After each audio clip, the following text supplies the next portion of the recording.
তা বাবা ভোলানাথ বাবা এমনিতে তো নাম তার আশুতোষ, একটুতে যদি কেউ কান্নাকাটি করে একটু বায়না ধরে অল্পেতে সন্তুষ্ট, একটু বাতাস আর বেলপাতা দিতে হবে, ও বেটা সন্তুষ্ট হয়ে যাবে। যদি বাবা সারা রাত দিন করতে হবে না, অন্তত সকাল থেকে সন্ধ্যা পর্যন্ত উপবাস করে একটু বেলপাতা বাতাসা দিয়ে বাবার মাথায় একটু দুধ গঙ্গা জল ঢেলে দিও, ওতেই বাবা তুষ্ট। তাতে কি হবে? বাবার কৃপায় আমাদের কৃষ্ণ ভক্তি লাভ হবে। এর জন্য ব্রত পালন করা। তাহলে সোজা কথা একটাই, শিব চতুর্দশী ব্রত পালন করার মানে এটাই, কৃষ্ণ প্রেম ভক্তি লাভ করবার জন্য। কারণ বাবা হচ্ছে ভক্ত, পরম বৈষ্ণব, আর ওই ভক্তকে কেউ সন্তুষ্ট করতে পারলে তোমার কৃষ্ণ প্রেম ভক্তি লাভ হবে। ওই জন্য শুধু নারীদের নয়, প্রত্যেকটা দাদা ভাই বাবা ঠাকুর যারা যারা আছেন সবাইকে বলে যাচ্ছে, সবটাই ভুল। এই যে আমরা বলি না স্বামীর মঙ্গলের জন্য, আমরা তো স্বামীর মঙ্গলের জন্য করব কেন? আমাদের খেয়ে দেয়ে কাজ নাই? হ্যাঁ, স্বামীর মঙ্গলের জন্য নয়।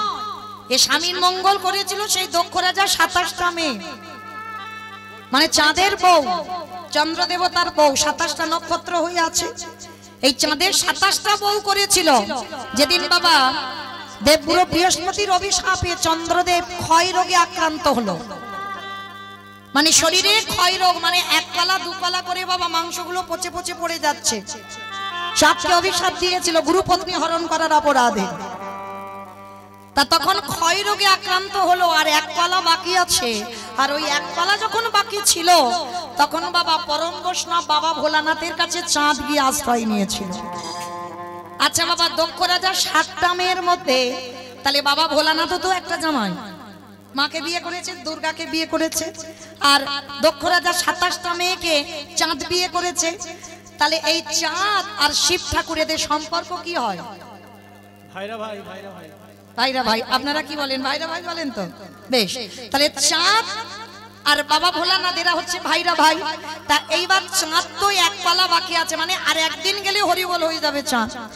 এইবার চাঁদ গিয়ে দাদার কাছে গিয়ে বলছে, দাদা এই ব্যাপার, আমার দেবগুরু বৃহস্পতি অভিশাপ দিয়েছে, আমার ক্ষয় রোগে আক্রান্ত, মানে আমি আর বাঁচবো না। তাইবার ওই যে চাঁদ এক পালা বাকি আছে, চাঁদকে নিয়ে বাবা বলছে, দাঁড়াও তোমার কিছু হবে না। পরম বৈষ্ণব বাবা ভোলানাথ একেবারে জটার ভিতরে চাঁদকে রেখে দিয়েছে।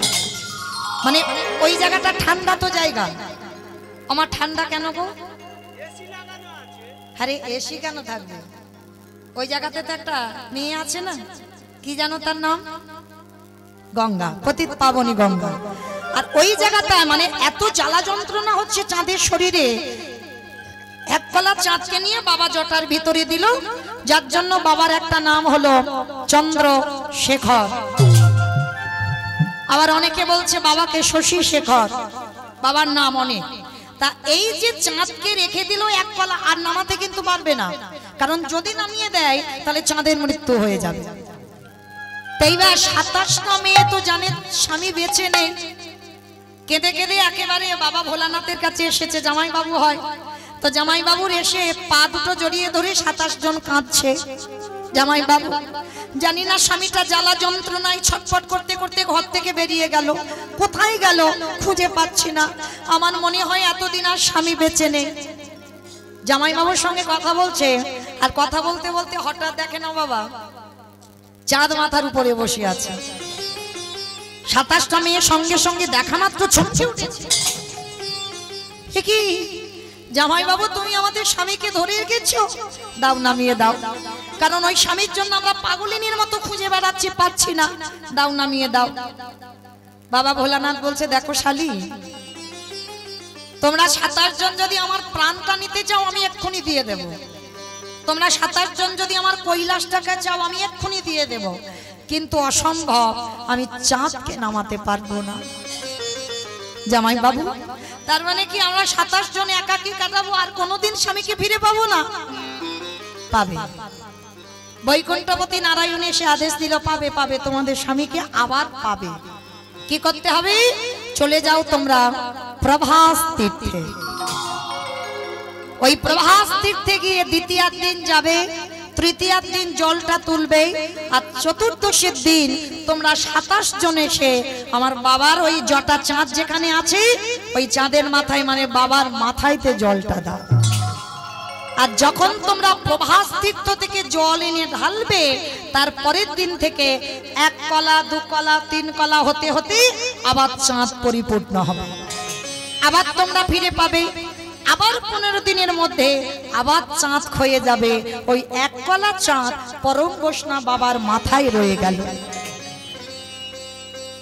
ওই জন্য স্বামীর ক্ষয় রোগ থেকে বাঁচাবার জন্য সেই দিনটা ছিল চতুর্দশীর দিন।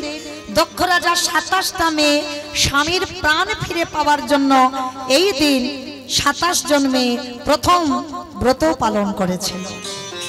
আর সেই দিনটাকে আপনারা আমরা সবাই বলি কি স্বামীর মঙ্গলের জন্য ব্রত, কিন্তু না, চাঁদের নয় ক্ষয় রোগ হয়েছিল, আমাদের স্বামীদের কি ক্ষয় রোগ হয়েছে?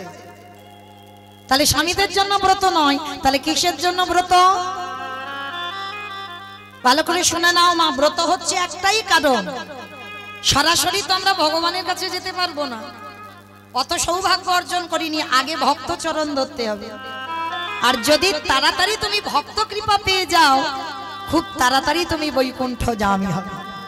যার জন্য পরম বৈষ্ণবকে আরাধনা করে আমার ভগবান, ভাবতে পারছেন তাহলে কত বড় ভক্ত? কারণ ভগবান তো শিব ঠাকুরের ভক্ত, আর সেই শিব ঠাকুরকে যদি আপনারা আমরা কেউ একবার সন্তুষ্ট করে দিতে পারি তাহলে বাবা ভগবানের কাছে যেতে আর টাইম লাগবে না, অনায়াসে আমরা এই সংসার ত্যাগ করে আমরা বৈকুণ্ঠগামী হব। তাই ভগবান একাদশী করছে আর আমরা মানুষ হয়ে করতে পারছি না, ভাবতে পারছেন? রামচন্দ্র আজকের একাদশীর ব্রতটা কেন করেছিল? সীতামাকে উদ্ধার করবে বলে।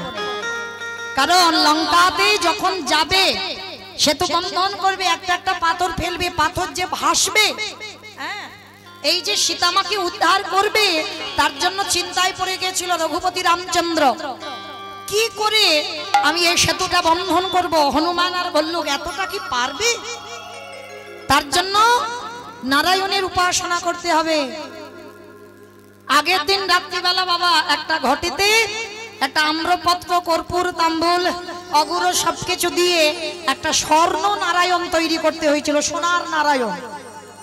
কারণ ত্রেতা যুগে রামচন্দ্র তো রাজার ছেলে, তবু জঙ্গলে ওই যে সীতামাকে উদ্ধার করবার জন্য সোনার একটা নারায়ণের মূর্তি করেছিল, ওই ঘটের উপরে স্থাপন করেছিল।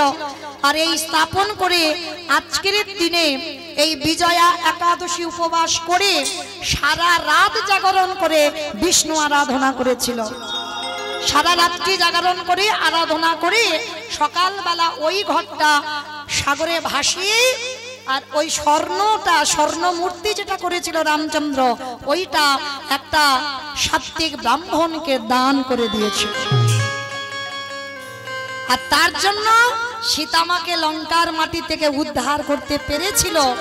আর তার জন্য হনুমানের দল, ভল্লুকের দল ওই সাগরে একটা একটা করে পাথর ফেলছিল, পাথর ভাসছিল।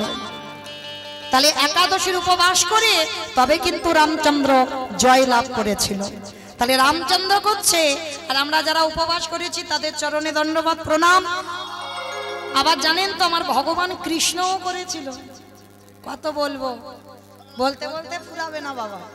এই যে আমরা মানুষ না, আমরা করতে চাইছি না এই ব্রতগুলো, কিন্তু ভগবান তারা করেছিল। ভগবান কৃষ্ণ একেবারে ছোটবেলায় একাদশীর উপবাস করেছিল। একটু বলি, যখন একাদশীর প্রসঙ্গ এলো, এই একাদশী করেছিল কবে জানো?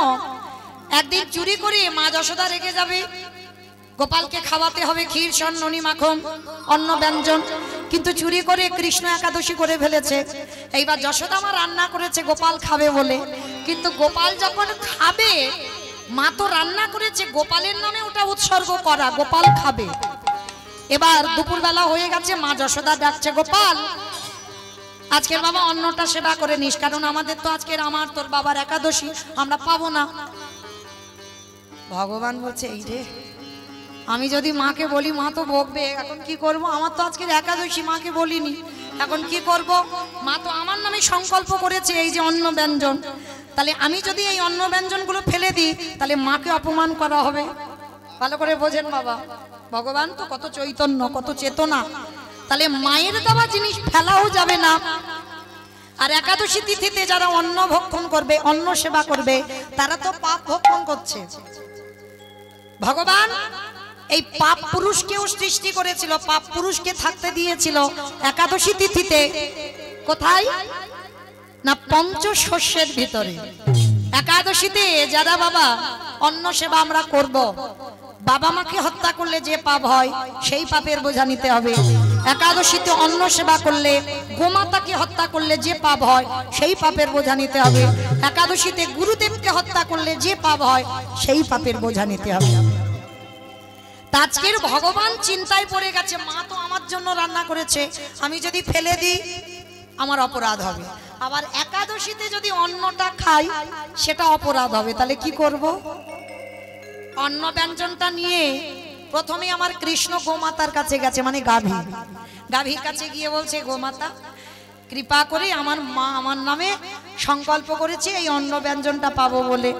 গোমাতা আজ একাদশী আমি করেছি, একাদশীতে অন্ন পেতে পারবো না, তো কৃপা করে তুই এই অন্নটা সেবা কর। গোমাতা মনুষ্য কণ্ঠে বলছে, প্রভু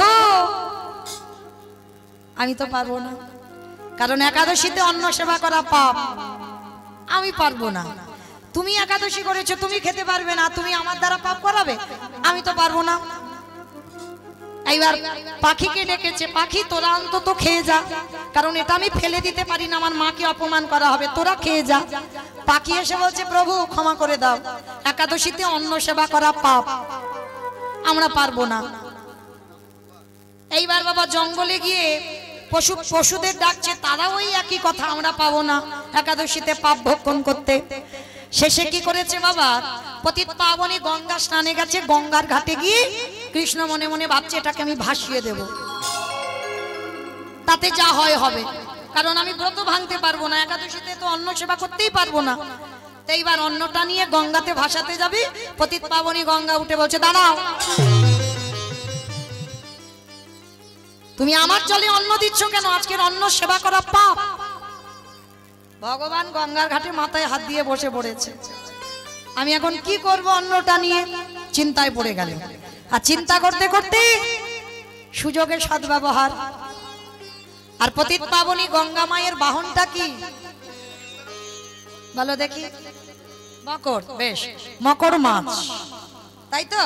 যারা পতিত পাবনী গঙ্গা মায়ের ছবি দেখেছেন, মকর মাছ, হ্যাঁ, ওই মকর মাছ এমতো সময় ওই গঙ্গার উপরে উঠেছে, উঠে প্রভুর কাছে প্রণাম করে বলছে, প্রভু আমি নেব, আমি তোমার এই পাপ ভক্ষণ করব।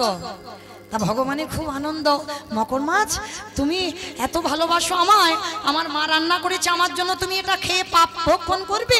বলে হ্যাঁ, তবে একটা কথা, আমি পাপ ভক্ষণ করব, কারণ তোমার মায়ের দেওয়া রান্না তুমি ফেলতে পারছো না, গোমাতা নিল না, পাখি নিল না, পশু নিল না, এমনকি গঙ্গা মাও নিল না, তাহলে ওটা আমি সেবা করব, আমার পাপ হবে, কিন্তু তার বিনিময়ে তোমাকে একটা আশীর্বাদ আমার দিতে হবে। কি আশীর্বাদ? আমি তোমার অঙ্গে থাকতে চাই। অসম্ভব, তোমার দেখতে ভালো নয়, আমি কোথায় রাখবো? আমি যদি আমার নাকের উপরে রাখি তোমার কিরকম আমার দেখতে হবে বলো? আমার রূপটা বাজে হয়ে যাবে, দেখতে ভালো লাগবে না। যদি আমার কাঁধে বসিয়ে রাখি কিরকম লাগবে? আর তাছাড়া আমি তো গাভী নিয়ে চলি, আমি তোমাকে বাহন করতে পারবো না। বলে তাহলে আমার আর করার কিচ্ছু নেই, তাহলে আমি আর অন্ন নিতে পারলাম না। আরে দাঁড়াও দাঁড়াও দাঁড়াও দাঁড়াও, মানে এই মাছেদের মধ্যে মকর মাছ খুব চালাক। মানে চালাক কিরকম দেখো, পাপ ভক্ষণ করবে কিন্তু পাপ ছুঁতে পারবে না যদি ভগবানের শরীরে থেকে যায়, তাহলে চালাক নয় বাবা। যদি ভগবানের শরীরে থাকে তাহলে কি আর পাপ লাগতে পারবে? পারবে না তো। তাহলে আমি একাদশীতে অন্ন পাবো, কিন্তু কথা দাও তোমার শরীরে আমি থাকবো। ভগবান বলছে দেখো তোমার অত বড় দেহ নিয়ে আমি কোথায় রাখবো? ঠিক আছে আমার দেহ রাখতে হবে না, আমার মাথাটা তুমি শুধু নাও। বলে না, মাথাটা রাখবো কোথায়? আমার মাথার উপর রাখবো? ভগবান বলছে নাকি আমার কোমরে রাখবো না, কাঁধে রাখবো না, হাতে রাখবো না, কোথায় রাখবো? তা মকর মাছ বলছে প্রভু আমি জানি কোথায় থাকবো। বলে কোথায় থাকবে তুমি বলে দাও। বলে কেন, তোমার হাতে ওই যে মুরলি, দেখবেন বাবা ভগবানের হাতে যে মুরলিটা আছে, মুরলির মাথাতে দেখবেন একটা মকর মাছের মাথা নেই, আছে কি না? বলছে ঠাকুর দেখবে আমি এমন জায়গা থাকবো তোমার দেহে আরো সৌরভ আরো সৌন্দর্য বেড়ে যাবে। বলে কোথায় থাকবে? বলে কেন তোমার বাঁশির অগ্রভাগে। ভগবান হেসে উঠেছে, তুমি তো খুব চালাক মাছ, হ্যাঁ? পাপ ভক্ষণ করবে আবার তোমার শরীরে পাপও লাগবে না, কারণ তুমি যদি আমার শরীরে থেকে যাও আর কি তোমার পাপ ছুঁতে পারবে? পারবে না। বলে প্রভু আমার অনেক দিনের ইচ্ছা, আমি তোমার অঙ্গে সৌন্দর্য হয়ে যাব।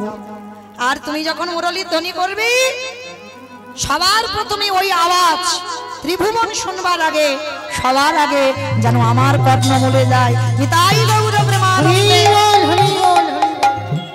ওই জন্য দেখবেন বাঁশির মাথায় একটা ওই যে হাঙর মাছের মাথা লাগানো আছে।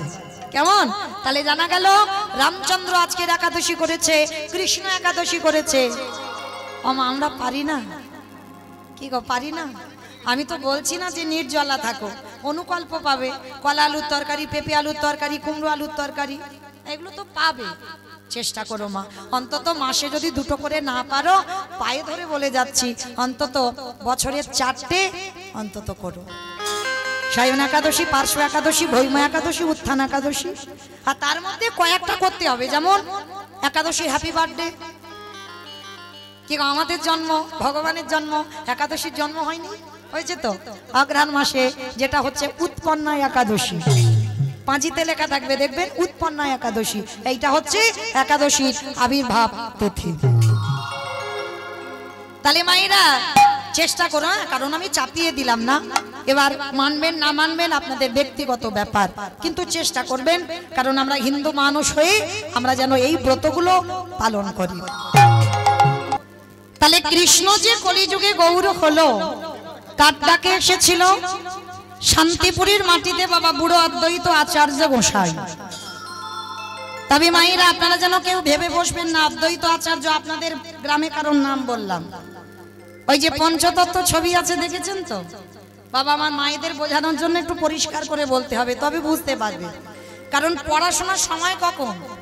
ছেলে পুলে মানুষ করব, তাদের রান্না করব, গোয়াল পরিষ্কার করব, বাসন কোসন মাজবো না পড়বো।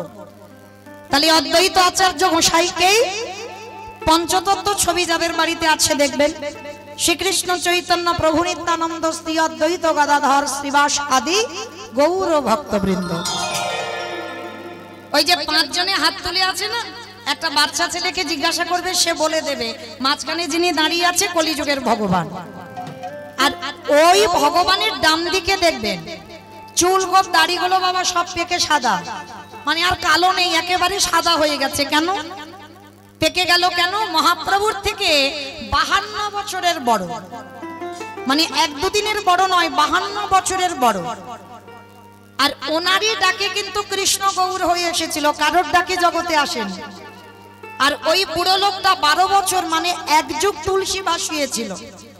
শুধু 1 যুগ নয়, আমার মহাপ্রভুর থেকে 52 বছর বড় হয়ে তুলসী গঙ্গা জল নয়নের বাড়ি দিয়ে 12 বছর কেঁদেছিল। ভালো করে ভাবেন মা, আমরা যে বাড়ি বাড়ি অনুষ্ঠান করি এটা তো আমাদের ব্যক্তিগত মঙ্গলের জন্য, তবে ভেবো মা এটা কিন্তু ব্যক্তিগত নয়। মনে হচ্ছে ব্যক্তিগত, ব্যক্তিগত যদি হতো বাবা ঘরের ভিতরে হতো, তাই না? তাহলে এই যে 10-এর মাঝে যত দূর ধ্বনি যাচ্ছে, দূর দূরান্ত থেকে সাধুগুরু বৈষ্ণব ভক্তবৃন্দ যারা যারা এসেছেন সবার কিন্তু মঙ্গল। এই কীর্তন বিষয়টা এমন। তা এই চৈতন্য মহাপ্রভুকে ডেকে এনেছিল কেন? না অদ্বৈত আচার্য কেঁদে বলেছিল, প্রভু আমি পারবো না কলির জীবকে উদ্ধার করতে, তোমাকে আসতে হবে, আর তুমি এসে সবাইকে উদ্ধার করো। কারণ বাবা দেখেন নিজের জন্য কাঁদলো না, জগতের জন্য কাঁদলো, সবার জন্য কাঁদলো। তাহলে যে ব্যক্তিটা সবার জন্য কেঁদে আমার কৃষ্ণকে গৌর করে আনলো, সে ব্যক্তিটার মধ্যে বাবা কতটা ক্ষমতা থাকলে বাবা তবে 12 বছর পর আমার কৃষ্ণ গৌর হয়ে এলো। তাহলে মনে করতে হবে তো বাবা তার ডাকটা কেমন ছিল, মানে তার ডাকে ভগবানের আসনটা নড়ে গেল। যার জন্য আমার চৈতন্য মহাপ্রভু অদ্বৈত আচার্যকে একটা আদর করে নাম বলে ডাকতো। কি নাম জানো? নাড়া বলে ডাকতো।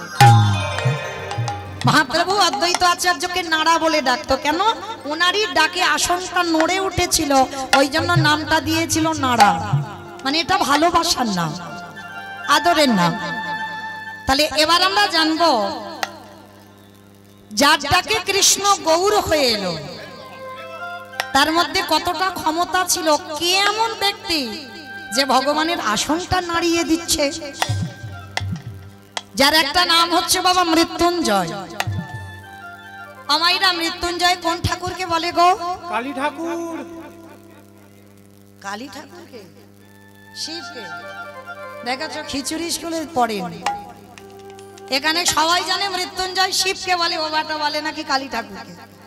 মানে শিব ঠাকুরকে বলা হয় মৃত্যুঞ্জয়। কেন মৃত্যুঞ্জয় বলা হলো? সত্য ত্রেতা দাপর, ভালো করে শুনবে মা, সত্য ত্রেতা দাপর এই তিন যুগে বাবার মরণ হয়নি। জগতে যত দেবদেবী আছে সবাইকে দেহত্যাগ করতে হয়েছে। এমনকি ভাগবত বলছে, এটা মৌমিতা বলছে না, ভাগবত বলছে 125 বছর বয়সে আমার কৃষ্ণকেও দেহত্যাগ করতে হলো। কিন্তু শুধু একজন দেহত্যাগ করেনি, তিনি হলেন পরম বৈষ্ণব বাবা ভোলানাথ। তার মানে সত্যতে শিব, ত্রেতাতে শিব, দাপরে শিব। আমা পরশুদিন একটা যেন ব্রত আছে না, কি জানো একটা ব্রত? জন্মাষ্টমী। জন্মাষ্টমী। হাই ভগবান, নাকি জন্মাষ্টমী? শিবরাত্রি, বেশ, শিব চতুর্দশী, তাই তো? দুদিন পড়েছে, পরশুদিন আবার তার পরের দিন, দুদিন আমাদের বৈষ্ণব মতে পরশু তার পরের দিন 14 তারিখ। তো যাই হোক, তো মাইরা কারা কারা ব্রত পালন করবে একবার হাতটা তোলো তো দেখি, একটু বলতে সুবিধা হবে। এই কজন? হাই ভগবান। আর আমার দাদা ভাইদের মধ্যে ওই একজন, আর কেউ নয়। সর্বনাশ। হ্যাঁ গো মা, এত ভক্ত বসে আছো আর এই কটা হাত উঠেছে, খিদে পায়। আচ্ছা, আজকের একাদশী কতজন করেছেন একবার হাতটা তোলো। একটু বেড়েছে, একটু বেড়েছে, কিন্তু কম হলো। কিন্তু কেন গো মা? চরণ ধরে বলে যায়, আমরা সনাতন ধর্মের মানুষ, আমরা হিন্দু ধর্মের মানুষ। যে একেবারে অসুস্থ তার কথা বাদ দিয়ে দাও।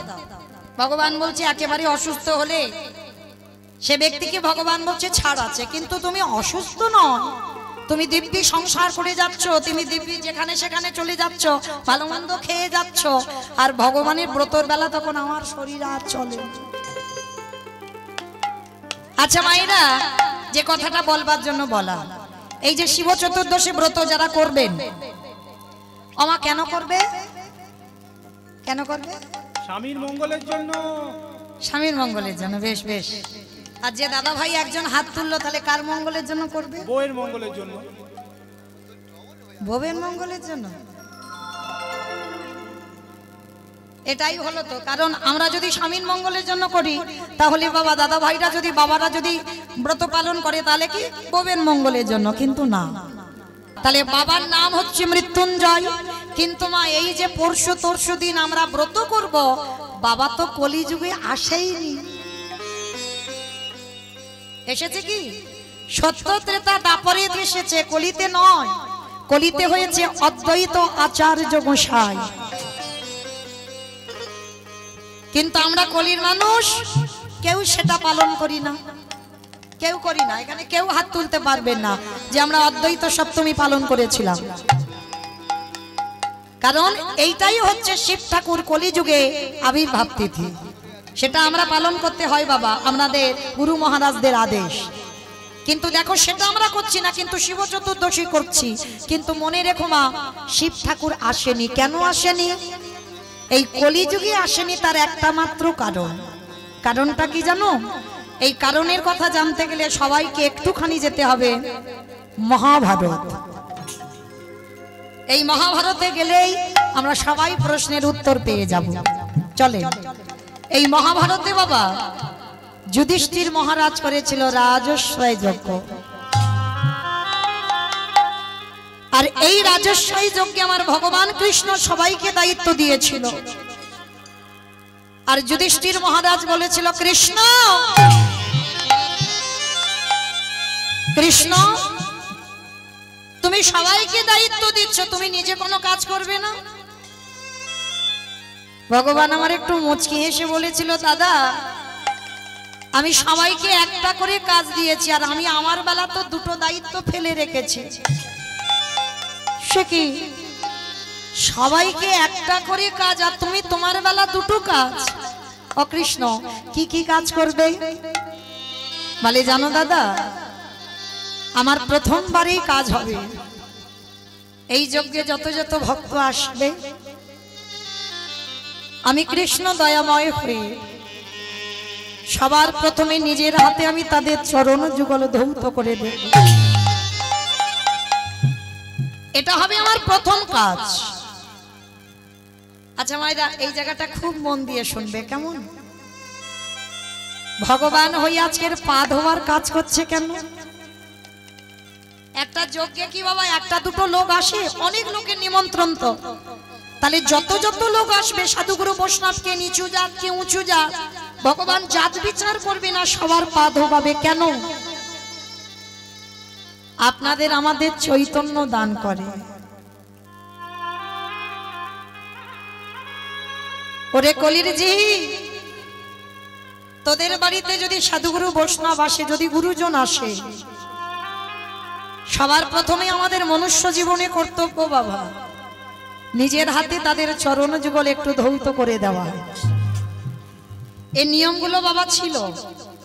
এখন আমাদের মতো মেয়েরা আমরা মানতে চাই না, এগুলো বিশ্বাস করি না। কারণ যত টিভি সিরিয়াল দেখি আর তাদের মতো পোশাক আচার আচরণ হয়ে যায়। কিন্তু মনে রেখো মা, চরণ ধরে বলে যায়, এই অধম কীর্তনিয়ার কথা যদি কারোর মনে থাকে, বাড়িতে যদি গুরুজন আসে, সাধুগুরু বৈষ্ণব আসে, সবার প্রথমে মা পা ধোবার ব্যবস্থা করো। আর যদি বছর অন্তর গুরুদেব নামও আসে, যদি গুরুদেব দেহ রাখে, তাহলে তো পাবে না। সাধুগুরু বৈষ্ণব হয়তো বাড়িতে আসছে না, তাদের জন্য ভগবান উপায় করেছে। কি করেছে জানো? যে যার ঘরের বাবা মা তো আছে, যে যার ঘরের শ্বশুর শাশুড়ি তো আছে। এই কথাটা মা একটু হৃদয়ঙ্গ করবেন। অনেক জায়গায় কথাটা বললেই বাবা সঙ্গে সঙ্গে হেসে উড়িয়ে দেয়, কিন্তু আমি একটাও হাসির কথা বললাম না বাবা।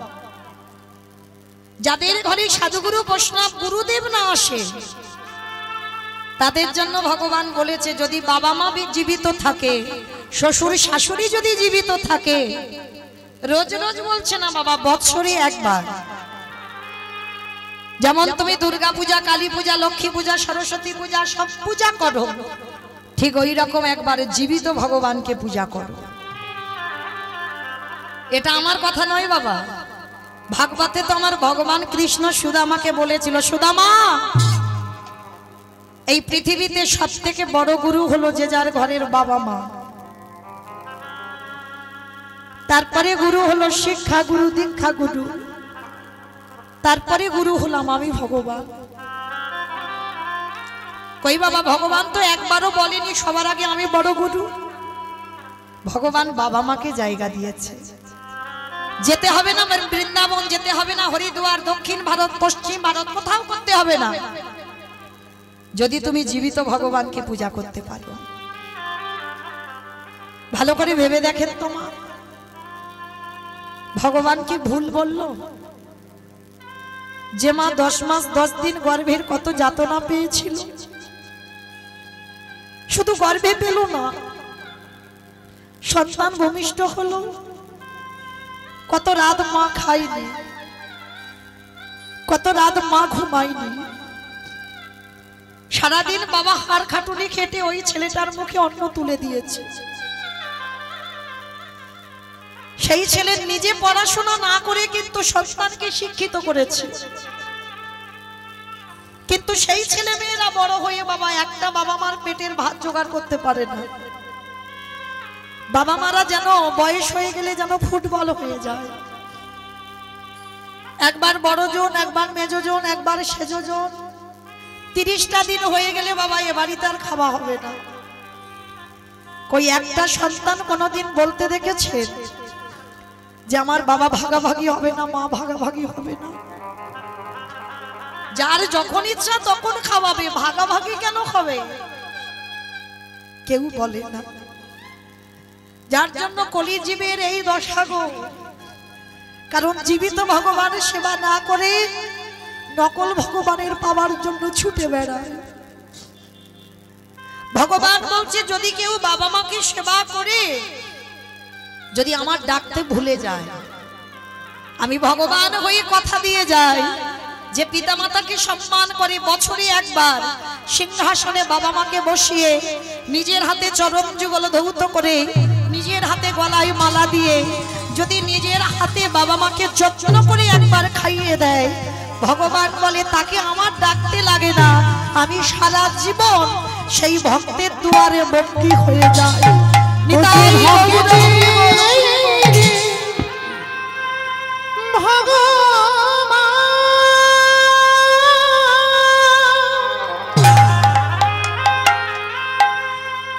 ভঙ্কিত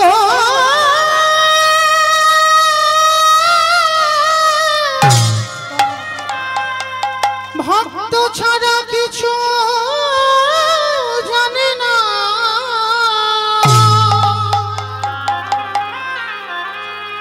তাই তো যুগে যুগে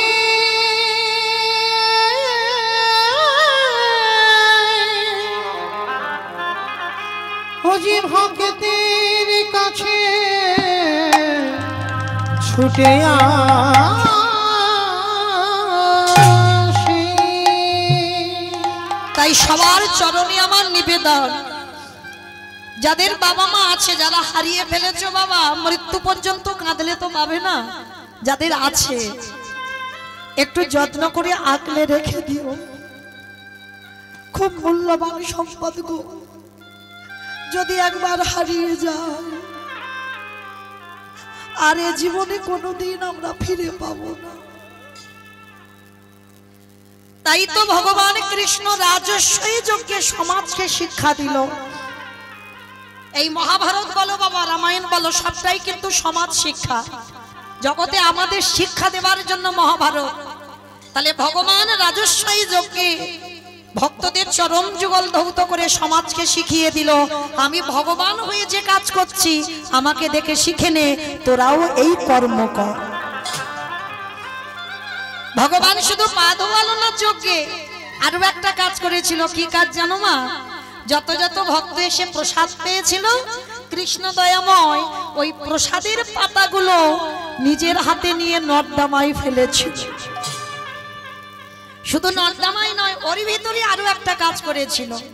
ওই যত যত ভক্ত প্রসাদ পেয়েছিল না, পাতাতে এঁঠোগুলো লেগেছিল, আর কৃষ্ণ দয়াময় ওই ভক্তের এঁঠোগুলো নিয়ে আজকে সারা গায়ে মাখছে। যুধিষ্ঠির আড়াল থেকে দেখতে পেয়েছে, কৃষ্ণ কৃষ্ণ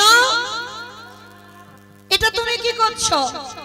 কে কোন জাতের মানুষ ওদের পা ধোয়াচ্ছে, এটা ঠিক আছে, ওদের এঁটো পাতাগুলো নর্দমায় ফেলছো, এটা ঠিক আছে, কিন্তু কৃষ্ণ তুমি ওদের এঁঠোগুলো নিয়ে সারা গায়ে মাখছো কেন তোমার? ভগবান মৃদু হেসে বললেন, দাদা গো, এই জগতে সবাই তো পাপে করে, সবার পাপের বিচার আমি কৃষ্ণ দয়াময় করি। আপনারা আমরা যদি পাপ করি ভগবান বিচার করে, বিধান দেয়। আচ্ছা বলো, তোমার যে বিচারক হয় সে যদি পাপ করে, বলো বলো তার পাপের বিচার বলো করিবে কে গো? ওগো সবাই হরিবল হরিবল।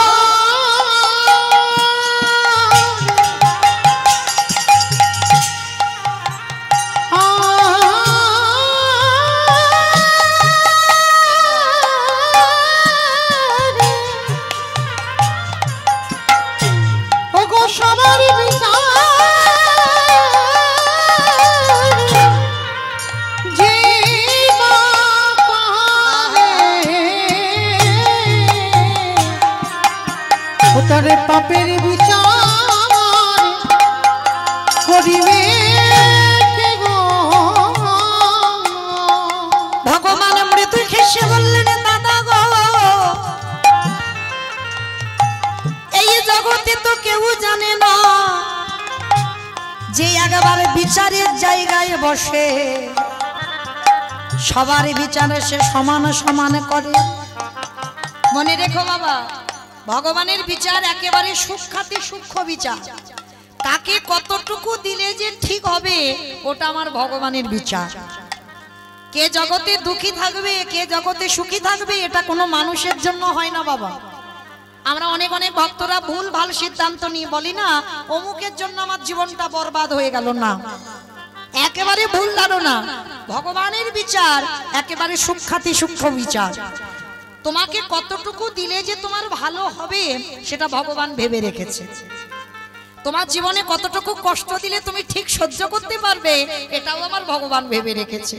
তা ভগবান তো বাবা সবার বিচার করে। তা ভগবান বলছে আমি আমার বিচার করি না। আমার বিচার যদি না করতাম কি বাবা, ত্রেতা যুগে রামকে মরতে হলো, ভাগবতে কৃষ্ণকেও মরতে হলো, দেহত্যাগ করতে হলো, তাহলে সবাইকে যেতে হলো। কর্মফল কোনোদিন কাউকে ছাড়বে না। আর আপনারা আমরা তো তুচ্ছ, আমাদের ছাড়বে মনে করেছো? তাহলে ঠিক এই রকম কৃষ্ণ বলছে জানো দাদা, এই যে ভক্তের এঁঠোগুলো আমি গায়ে মারছি কেন জানো দাদা? আমি যে বড় বড় মহাপাপী দাদা, আমার মধ্যে মধ্যে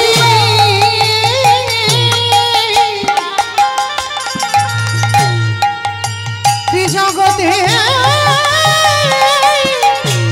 কে নাই গো?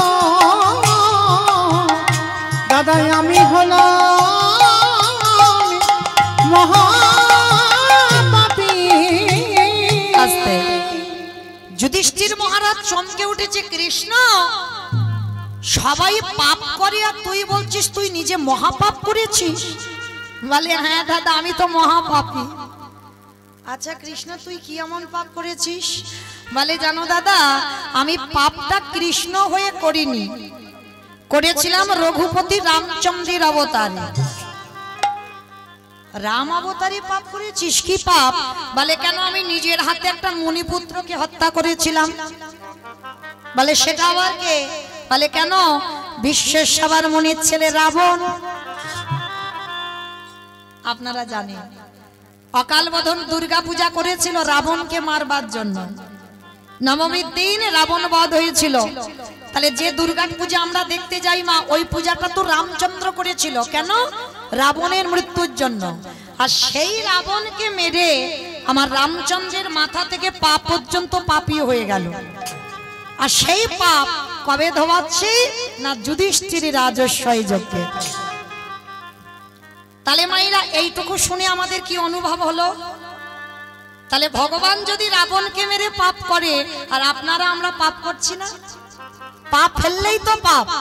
তাহলে আমরা যারা অপরাধ করব, পাপ করব, আমার ভগবান কৃষ্ণ যজ্ঞে দাঁড়িয়ে শিক্ষা দিল একটা সাধুগুরু বৈষ্ণবের চরণ যুগল ধৌত করাও। তা যদি না পারো তাদের এঁঠো পাতা পরিষ্কার করো। তা যদি না পারো চুরি করে একটু এঁঠো নিয়ে কেউ দেখতে পাবে না, গায়ে একটু ভালো করে মেখে নিলেই তুমি কোটি কোটি জন্মের অপরাধ থেকে মুক্তি পাবে পাবে পাবে। এইবার কৃষ্ণ দয়াময় রাজস্বই যজ্ঞের দরজায় দাঁড়িয়েছে বাবা। অগ্নিদেব, পবনদেব, বরুণদেব, ইন্দ্র, ইন্দ্রাণী, ব্রহ্মা, সাবিত্রী, শিব, দুর্গা সব পরপর লাইনে আছে। আর একে একে ডাকে কৃষ্ণ পা ধোয়ায় আর যজ্ঞের ভিতরে প্রবেশ করে। এমন সময় জগৎজননী মা দুর্গা আমার বাবা ভোলানাথকে ডাকছে, প্রাণনাথ এদিকে এসো, এদিকে এসো। আমায় ডাকছিলে? হ্যাঁ তোমায় ডেকেছি, চলো এবার আমাদের পালা পড়েছে, এবার কৃষ্ণ পা ধোয়াবে, চলো পা দুটো একটু ধুইয়ে। বাবা ভোলানাথ মাথায় হাত দিয়ে দুম করে ওখানে বসে পড়েছে। বলে পার্বতী তোমার কি মাথার গন্ডগোল হলো? হ্যাঁ ওকে আর আমি কে তুমি ভুলে যাচ্ছ? হ্যাঁ আর আমার পা দুটো বাড়িয়ে দেবো আর কৃষ্ণ পা ধোয়াবে? শোনো, তোমার ইচ্ছা হয় তো তুমি ধোয়াও, কিন্তু আমার পা আমার কৃষ্ণ ধোয়াতে পারবে না। এইবার মা দুর্গাকে লাইনে দাঁড় করিয়ে রেখে বাবা আমার বেলাইনে চলে গেছে আড়ালে। আর আড়ালে গিয়ে মনে মনে চিন্তা করছে কৃষ্ণের চোখে ধুলো দিয়ে যজ্ঞে ঢুকবো। আমার সম্ভব? মানুষ মানুষের সঙ্গে চালাকি হয়, মানুষ মানুষকে ঠকাতে পারে। আর যে ছেলেটা বাঁশি বাজাচ্ছে হয় কি গো, এই যে আমি কীর্তন গাইছি বাবা, দেখতে মোটামুটি সবাইকে পাচ্ছি, কিন্তু আমার চোখে ধুলো দেওয়া যায় সোজা।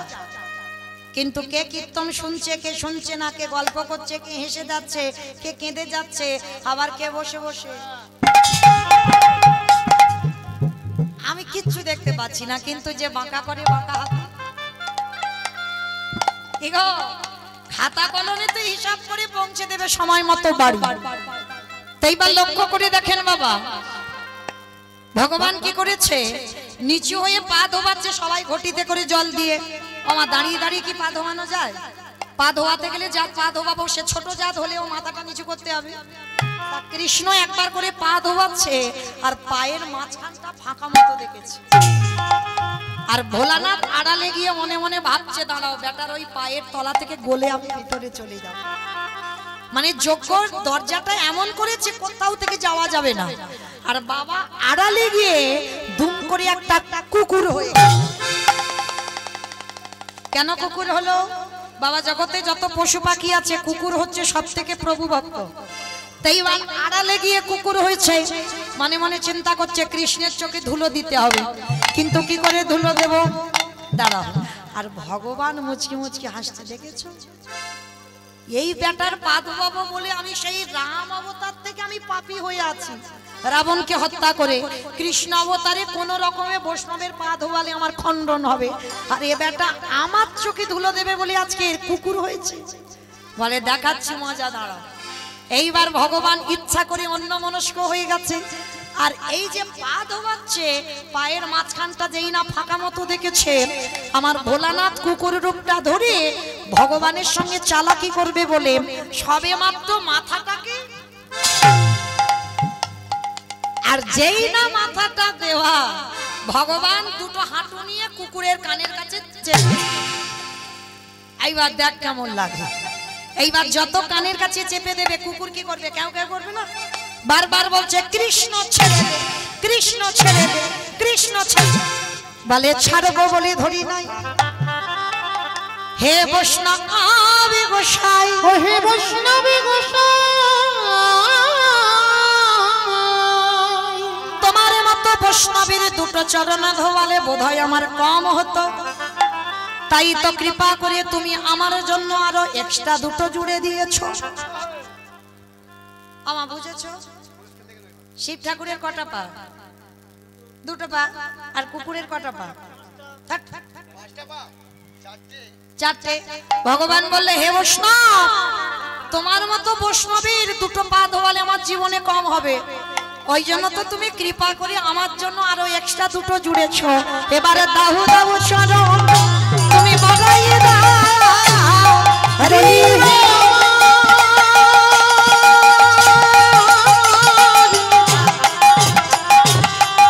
আমার বৈষ্ণবী গোসাই,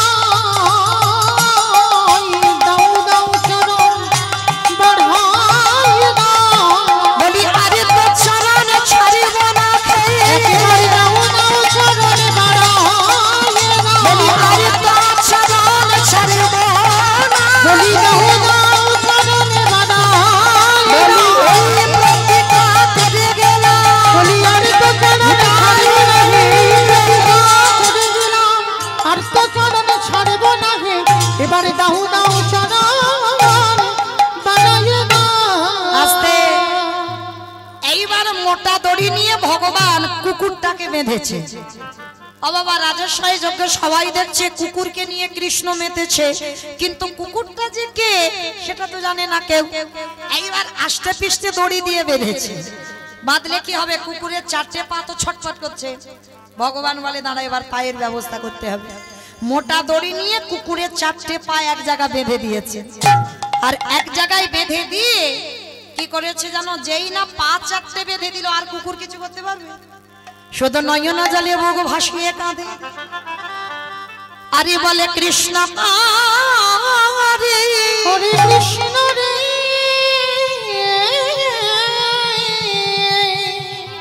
তব চরণে বড় অপরাধ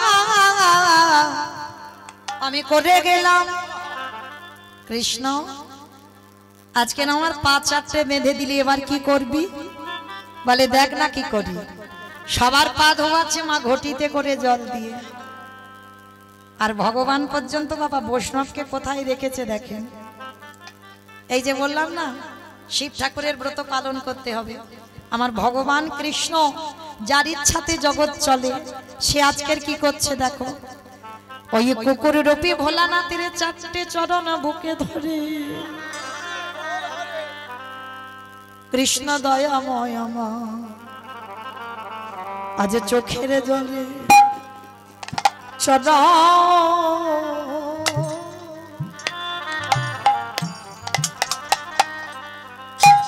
চরণ ধবা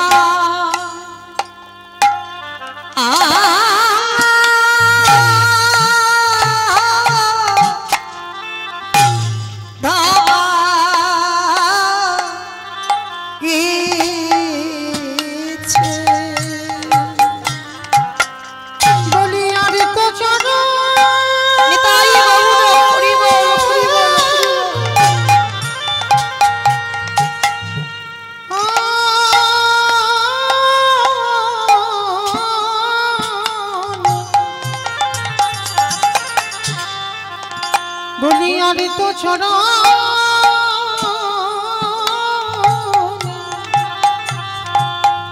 চরণে ছাড়ে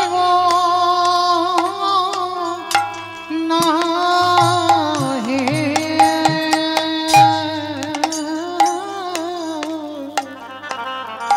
আজ চোখের জলে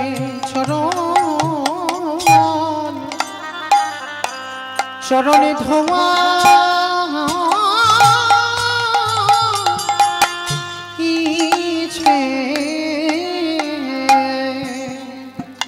বাবা ভোলানাথ কুকুর হয়ে কাঁদছে আর বলছে কৃষ্ণ তুই এটা কি করলি? তোর চোখের জল আমার মতো কুকুরের পায়ে দিলি, আমি কত অপরাধ করে ফেললাম বল। তবে কৃষ্ণ রে এই যে তোর চোখের জল আমার চরণে পড়ল, আমি তোর চরণ ছুঁয়ে প্রতিজ্ঞা করিলাম আগত কলিযুগে কোনদিন আমি আর শিব হব না।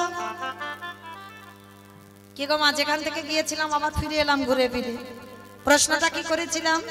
সত্যতে শিব, ত্রেতাতে শিব, দ্বাপরে শিব, কলিতে শিব নয়। কেন নয়? এটাই তার কারণ। কৃষ্ণের চরণ ছুঁয়ে বলল কৃষ্ণ এই যে তোর চোখের জল আমার মতো কুকুরের পায়ে পড়ল, আমি কথা দিলাম কলিযুগে হব অদ্বৈত আচার্য গোসাই। আমার ছোটবেলার নাম হবে কমলাক্ষ, আমার মা নাভা দেবী কুবেরের গর্ভে জন্ম নেব। আর শোন, তুই আমার কৃষ্ণ নয়, তুই হবি আমার নদী আর নিমাই চাঁদ। নদী আর নিমাই চাঁদ। ওরে 12 বৎসরে তুলসী ভাষায় তোকে আহ্বান করব, কথা দিবি কারোর ডাকে তুই নামবি না, আমার ডাকে তোকে নামতে হবে। আর যেদিনে তুই জগতে ধরাই নামবি, আমি 12 বছরে তুলসী ভাসিয়ে তোকে ডাকবো। তোর থেকে আমি 52 বছরের আগে এসে মাটি পরিষ্কার করে রাখবো, যে মাটিতে তুই আবির্ভূত হবি। আর যেদিনে তুই আবির্ভূত হবি আমি শান্তিপুর থেকে তোর সঙ্গে দেখা করতে যাব। এই যে রাজস্বায়ী যজ্ঞে তোর চোখের জ্বালা কুকুরের পায়ে পড়ল, এই কুকুর তোর কাছে ঋণী হয়ে গেল, এই ঋণ কলিযুগে শোধ করব। যেদিনে তুই গৌর হবি আমি অদ্বৈত আচার্য হব, যেদিন আমরা দুজনে মুখোমুখি হব, এই যে তোর চোখের জল আমার পায়ে পড়ে ঋণী হয়ে রইলাম, এই ঋণ আমি সেই দিনে শোধ করব যেদিনে দুজনে মুখোমুখি হব। ওরে এমনি করে চাঁদা আমি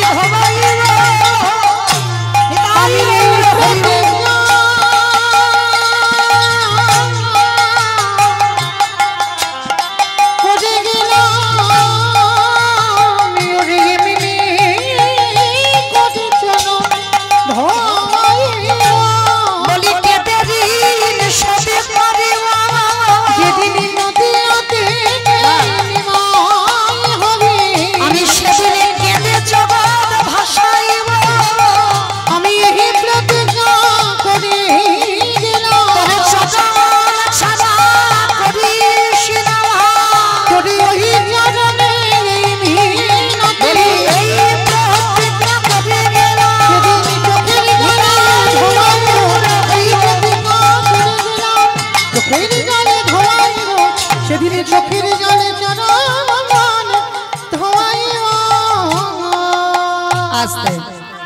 তাহলে মায়েরা পরিষ্কার বোঝা গেল যার জন্য মহাপ্রভু কারোর ডাকে এলো না, অদ্বৈত আচার্যের ডাকে এলো।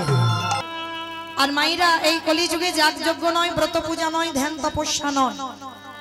আমার চৈতন্য মহাপ্রভু বললেন কেউ যদি যজ্ঞ অনুষ্ঠান না করে তাতে অসুবিধা নাই, কেউ যদি ব্রত পূজা না করে তাতে অসুবিধা নাই, পূজা অর্চনা যদি না করে তাতেও অসুবিধা নাই, কিন্তু কলির মানুষকে একটাই পদ অবলম্বন করতে হবে। সেটা কি? হরির নাম হরির নাম হরির নাম এব কেবল কেবল কলকাস্তে বা নাস্তে বা নাস্তে বা গতিরা অন্যথ গতিরা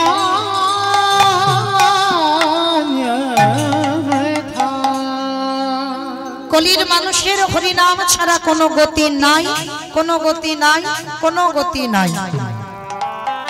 আপনারা প্রশ্ন করবেন মৌমিতা ও তো সব কীর্তনিয়ারা বলে যায়, যত যত কীর্তনিয়ার মুখে কীর্তন শুনবেন সব কীর্তনিয়ারা ওই একটাই কথা বলে, হরিনাম করো, হরিনাম শোনো, একাদশী করো, ভগবানের চরণে তুলসী দাও, তুলসী গাছে জল দাও। ও ছাড়া কলির মানুষ ও ছাড়া কলির মানুষের কোনো গতি নাই। কিন্তু বাবা এই যে কীর্তনিয়ারা বলবে আর আপনারা শুধু কানে শুনে চলে যাবেন হবে না। সবার আগে বাবা যে জায়গাটায় বসেছেন ওই জায়গাটাকে জানতে হবে কি জায়গা। আপনারা মনে মনে করছেন মৌমিতা উঁচু জায়গাতে দাঁড়িয়েছে, কিন্তু না, যারা শাস্ত্র জ্ঞানী বাবা, যারা তত্ত্ব জ্ঞানী তারা কোনোদিন বলবে না যে আমি উঁচু জায়গাতে দাঁড়িয়েছি। আপনারা উঁচু জায়গাতে বসেছেন, আমি নিচুতে দাঁড়িয়েছি। নববিধা ভক্তির মধ্যে দেখেন বাবা, আগেই তো বলছে শ্রবণম, পরে বলছে কীর্তনম। আগে কীর্তনের জায়গা দেয়নি বাবা, আগে শোনার জায়গা দিয়েছে। তাহলে ওই জায়গাতে বসে যদি ঠিক ঠিক কীর্তন শোনার মতো শোনা যায় তাহলে ওখানে বসেও বাবা কৃপা হয়ে যায়।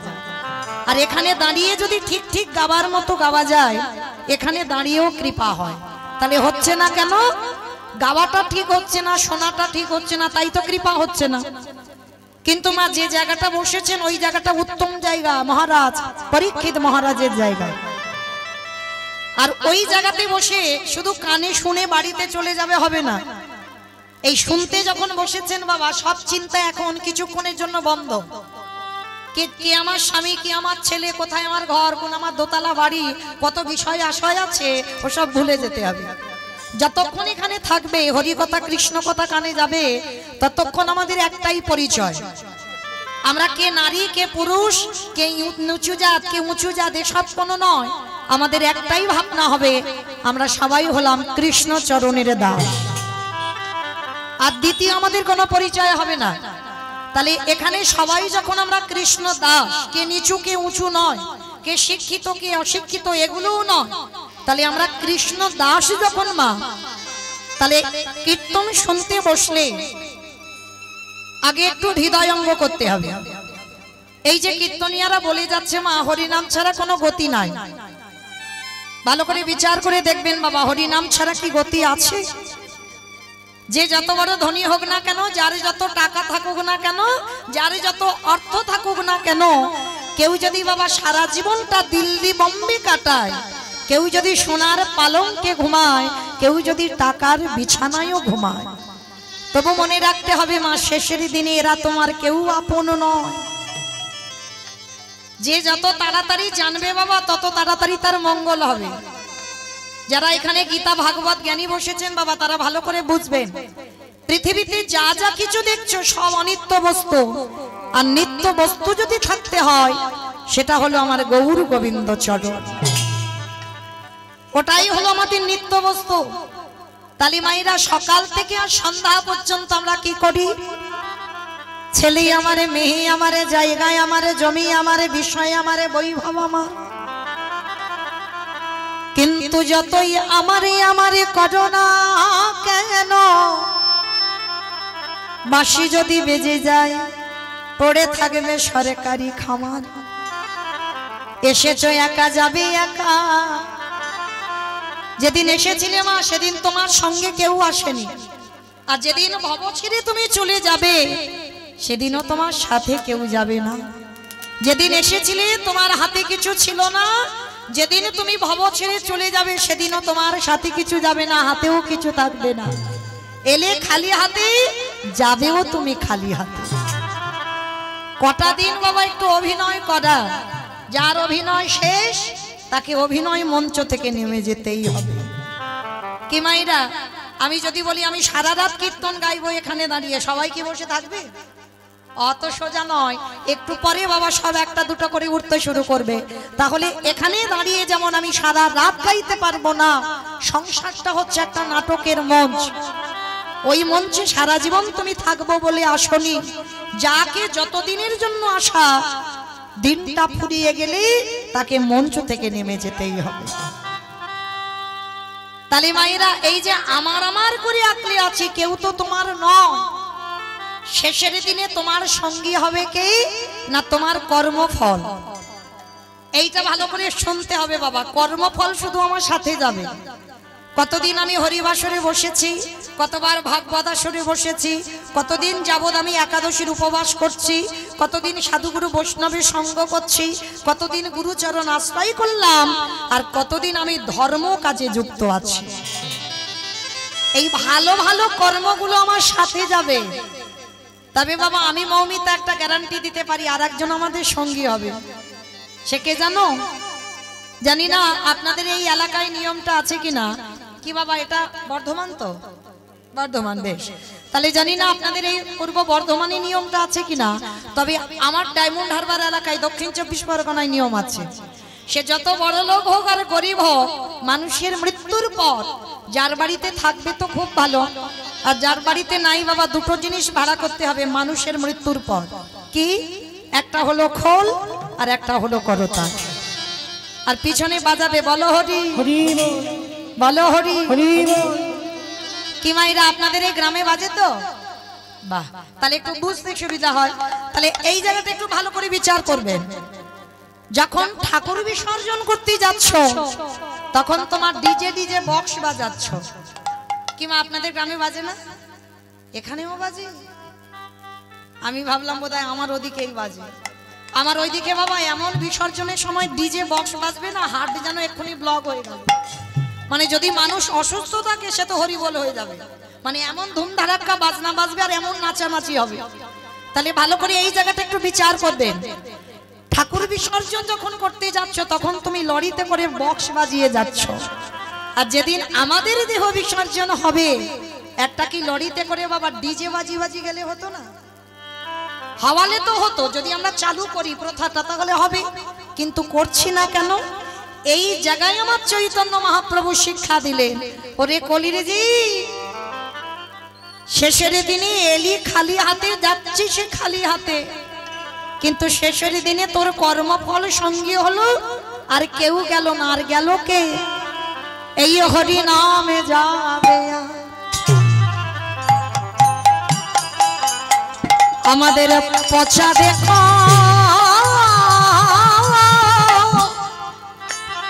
দেহ যাবে যেদিন তুমি ভাবা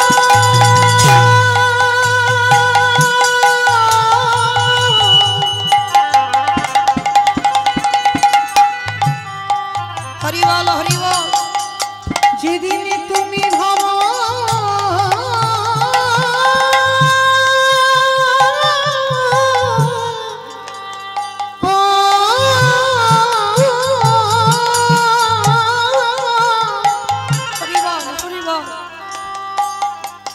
যেদিন তুমি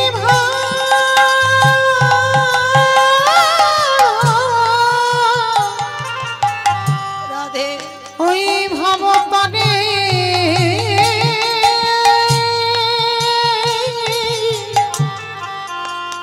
পারে যাবে,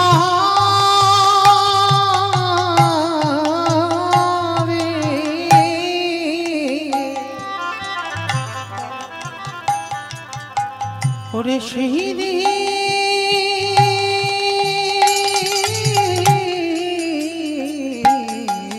কেউ তোমার সঙ্গী নয়, কেউ নয়। সেই দিনে নামে যাবে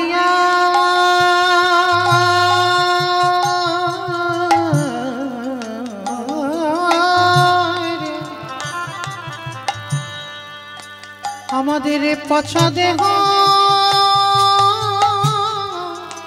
ও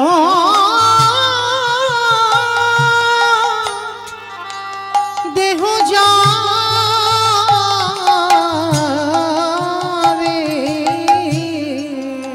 ও ভাই তোমার সঙ্গের সাথী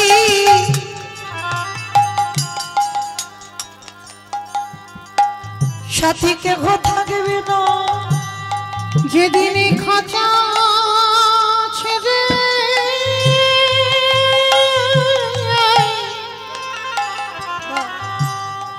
এই প্রাণ পাখি চলে যাবে আমাদের কারোর কৃষ্ণ ভজন হলো না আমরা যে মিনি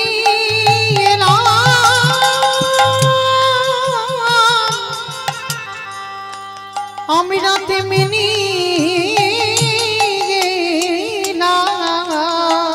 আমরা সবাই মায়ার বাঁধনে আমরা বন্দী হলো আমাদের কৃষ্ণ বলা হলো না ভাই আমরা এলাম খেলা ভব ছেড়ে চলে গেল আমাদের কৃষ্ণ ভজন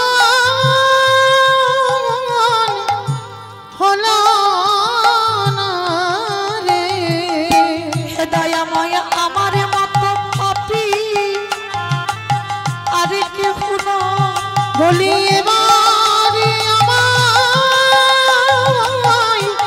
উদ্ধার করো তোমার পারে ঘাটাতে দাদাই রইল তুমি যে পারে করতা দয়াল হরি হে দয়াময় আমার কেশে ধরে টেনে নিও আমি যে মায়া মাঝে পড়ে আছি তুমি জানো আমার চরণে ছাড়া করো না দয়া তোমার ওই চরণে জানাই রাখিলাম আমি তোমার ওই চরণে সবে সব দিলাম আমার দেহ মন প্রাণ জীবন যৌবন যেন চরণে ছাড়া ছড়া করো না হে আস্তে। তাই সবার চরণে আমার নিবেদন মা পৃথিবীতে যদি সবাইকে ভুলে যাও তাতে অসুবিধা নাই কিন্তু যেন জীবনে কোনোদিন আমার গৌর গোবিন্দ চরণ ভুলে যেও না কারণ এই জগতে সবার ভালোবাসাই বাবা চাওয়া পাওয়া আছে আর এই জগতে আমার ভগবানের মতো তোমায় জীবনে কেউ কোনোদিন ভালোবাসতে পারবে না যে যতই বলুক না কেন আমি তোমায় এত এত ভালোবাসি না ভালো তো আমায় ভগবান তোমায় বেসেছে আপনারা প্রশ্ন করবেন কেন মৌমিতা জন্ম নিলাম জন্ম নিয়ে আমার মার কোলে বসলাম আমার মা তো সব থেকে বেশি ভালোবেসেছে বলে না ওটা তোমার মা ভালোবাসেনি এই যে জন্ম নিয়ে তুমি তোমার মার কোলে বসে মাছ স্তনদুগ্ধ পান করেছো তুমি ভাবছো কি তোমার মা ভালোবেসেছে না ওটা তোমার মা ভালোবাসলো না মা যদি ভালোবাসলো বাবা এখানে আমরা যারা মা হয়েছি আমিও একজন মা আমার ছেলে মাধ্যমিক দিল মানে ছোট ছেলে নয় অনেক বড় হয়ে গেল তাহলে সেই যে আমরা যারা সন্তানের মা হয়েছি তারা ভালো করে জানবো যখন মাতৃগর্ভে সন্তানের 5 মাস বয়স হয় মাতৃস্তনে দুগ্ধ আসে তাহলে কে তৈরি করলো বাবা মা নিজে নিজে তৈরি করলো মা যদি নিজে করতে পারতো তাহলে একজন মাকে বলো গর্ভের সন্তান আসবার আগে করে দেখাতে পারবে না তাহলে দিল কে গ্রাম প্রতিবেশী আত্মীয় পরিজন বন্ধু বান্ধব এসে দিয়ে গেল না তাহলে দিল কে বিশ্বের স্রষ্টা মালিক ভগবান তাহলে একদিনের একটা বাচ্চা জন্ম নিয়ে যে সে কি খাবে তার ভাবনাটা কিন্তু জগতে কেউ ভাবলো না না ভেবেছে তার মা না ভেবেছে তার বাবা আত্মীয় পরিজন তো দূরের কথা তাহলে ভাবলো কে আমার ভগবান তাহলে আমাদের আসবার আগে মাঝে আমাদের কথা ভেবে রাখে যে একদিনের বাচ্চা জন্ম নিয়ে সে কি খাবে, কতটুকু লবণ, কতটুকু মিষ্টি, কতটুকু টক, কতটুকু ঝাল, কতটুকু পাতলা, কতটুকু মোটা, কতটুকু ঠান্ডা, কতটুকু গরম দিলে একটা স্তনদুগ্ধ তৈরি হয়, আজ পর্যন্ত কোনো বৈজ্ঞানিক ভাবেনি। ভেবেছিল আমার বিশ্বের স্রষ্টা মালিক ভগবান। নিতাই গৌর প্রেমানন্দ। হরি বল, হরি বল, হরি বল। তাহলে মায়েরা, তাহলে এই জগতে বাবা আমাদের সবাইকে মনে রাখতে হবে। যদি সবাইকে ভুলে যাই তাতে অসুবিধা নাই, কিন্তু একজনকে ভুললে চলবে না। কেন জানো ও মায়েরা, ওই ছেলেটা তো আমার একটু ভালোবাসার কাঙাল গো, একটু প্রেমের কাঙাল। কোনোদিন বলেনি আমায় মোটা মোটা রজনীগন্ধার মালা দিয়ে আমায় সাজা। কোনোদিন ভক্তের কাছে দাবি করেনি আমার শ্বেত পাথরের মন্দির করে দে। কোনোদিন ভক্তের কাছে দাবি করেনি বাবা ভালো ভালো ফল মিষ্টির ডালা দিয়ে খেতে দে। তবে লালসা নেই বলা ভুল মা, ভক্তের কাছে একটা লালসা আছে ভগবানের। সেটা কি জানো? যেটা সবাই দিতে পারবে। ওরে কলিরি জ্ঞানন্ধজি, তোরা সংসার করবি বলে ধরায় গেলি, সংসার কর। কারণ কলিযুগে বাবা জানতে হবে সংসার ধর্ম বড় ধর্ম। সংসার বাদ দিয়ে ভজন নয়, সংসারে থেকে ভজন করতে হবে। তাহলে সংসারের মধ্যে থেকেও সারা দিনের মধ্যে একটুই আমার চরণে বসে যদি একজন ভক্ত যদি নয়নে জলে বুক ভাসিয়ে বলে কৃষ্ণ তোমার ভোলা, আমার বলতে যা কিছু আছে তোমার চরণে দিলাম বলে, যদি একজন ভক্ত নয়ন জলে ভাসিতে পারে, আমার ভগবান কি করে জানো? সেই ভক্তির দুবারে দাঁড়ায়ে তার ভিতরে বাহি দুটোই আলো কৃষ্ণ বলে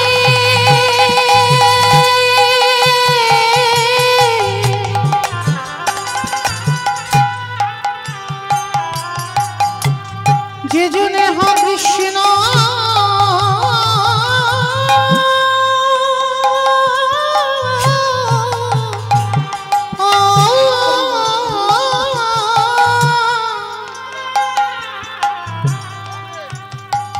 যে জনে হ কৃষ্ণ বলে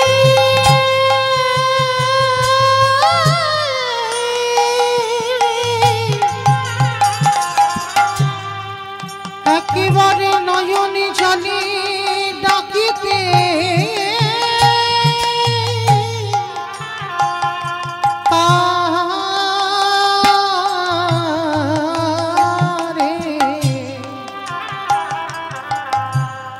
তরে ভিতরে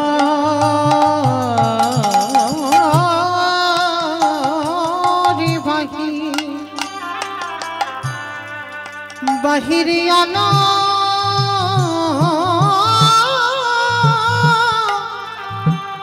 আলোক আস্তে মনে রেখো মা একটা কথা, বাহ্যিক জগতে যদি টাকা পয়সা ঘর বাড়ি হয় তোমার দেহের সুখ হবে। ভালো বাড়ি বানিয়েছো, ভালো আরামে থাকছো, টাকা জমিয়েছো, ভালো বাজার হাট করে খাচ্ছো, দামি দামি পোশাক পরছো, এটা তোমার দেহের সুখ হবে। কিন্তু বাবা পরমাত্মা রূপী ভগবানকে সুখ দিতে গেলে কি করতে হবে জানো? দেখবে বাবা নাচানাচি করার শ্রোতা অনেক পাওয়া যায়, হাসি ঠাট্টা তামাশা করবার শ্রোতা অনেক পাওয়া যায়, কিন্তু কৃষ্ণ বলে যদি তুমি একবার কাঁদতে পারো, কৃষ্ণ বলে যদি তুমি একবার নয়নে জলে ভাসতে পারো, সেটাই তো তোমার এই পরমাত্মা রূপী ভগবানের খাবার। এই যে বাহ্যিক জগতে যেগুলো খাচ্ছ ওটা তোমার ভগবান খাচ্ছে না। ভগবান খাবে কি না, যদি কোনো ভক্ত কৃষ্ণ প্রেমে যদি পাগল হয়ে কাঁদে, তাই গৌর হরি বল, হরি বল, হরি বল। আর এই কান্নায় যে সুখ পাওয়া যায় তুমি অন্য কোথাও কোনো দিন এত সুখ পাবে না, এত শান্তিও পাবে না যে কৃষ্ণ নামে কাঁদতে পেরেছে। তো চলেন আজকের আমরা সবাই কীর্তনের প্রারম্ভে যে বাড়িতে আজকে এসেছেন আপনারা, যে বাড়িতে আমার মতো অধম কীর্তনিয়াকে নিমন্ত্রিত করে এনেছেন। আপনারা সবাই কৃপা করে ওদেরকে একটু আশীর্বাদ দিয়ে যাবেন। শুধু আজকের বলে নয়, মৃত্যুর আগের দিন পর্যন্ত যেন এইভাবে গৌর গোবিন্দ চরণে মতি থাকে। মায়েরা ভালো করে বিচার করে দেখেন তো কি প্রয়োজন ছিল এত টাকা পয়সা খরচা করে প্রতি বছর। আমি শুনলাম এই 6 বছর হচ্ছে, মানে এই বছরটা নিয়ে। তাহলে এই যে প্রতি বছর আমি কীর্তন করাবো কেন? তাতে লাভটা কি হবে? কি বাবা, কলির মানুষ তো লাভ ছাড়া চলে না। তাহলে কিসের লাভ হচ্ছে? এত এত গাদা গাদা টাকা খরচা করে এই যে মাইক জেনারেটর প্যান্ডেল আমাদের মতো কীর্তনিয়া দেনে এনে ভক্ত সেবা দিয়ে তাতে লাভটা কি হচ্ছে? লাভ তো আছে। লাভ যদি না থাকতো বাবা, আপনারা পাগলের মতো ছুটে আসতেন। কি গো মা, এখন তো মৌমিতার কীর্তন এখন মোবাইলে ঘরে ঘরে বিছানায় ঘুমিয়ে দেখতে পাবে।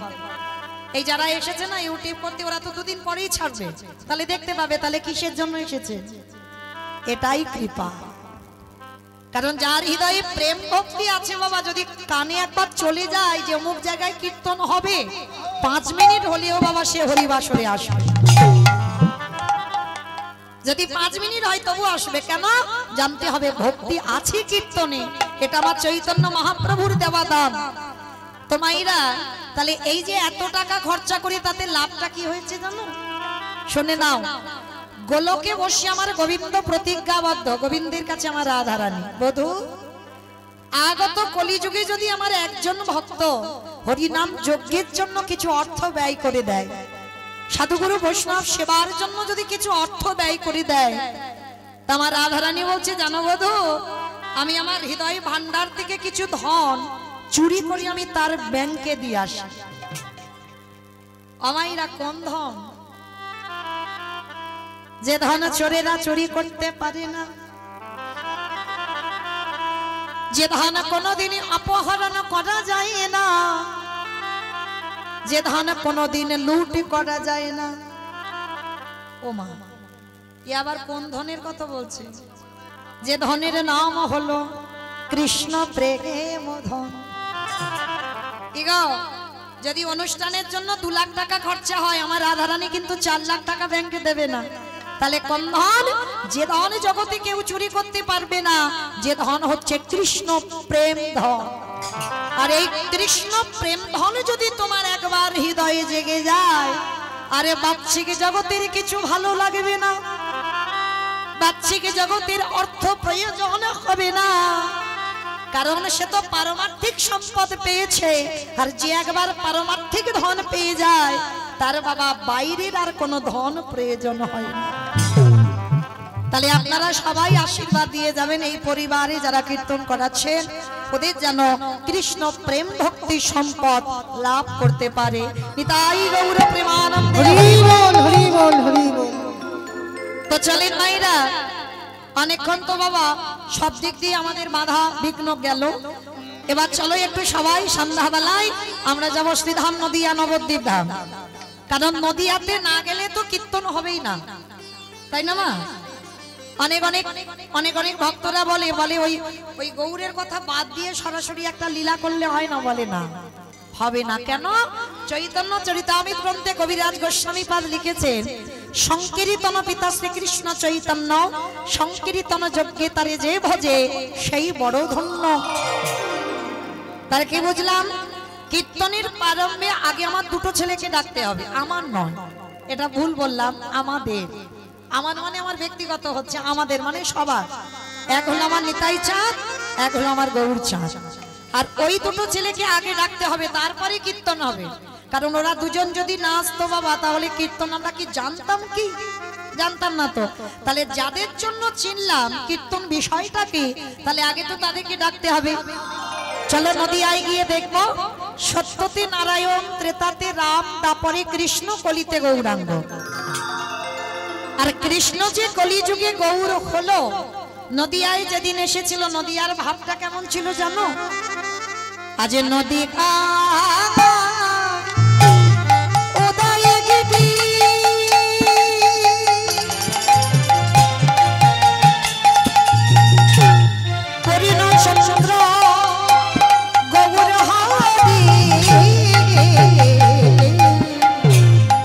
আজ নদিয়ায়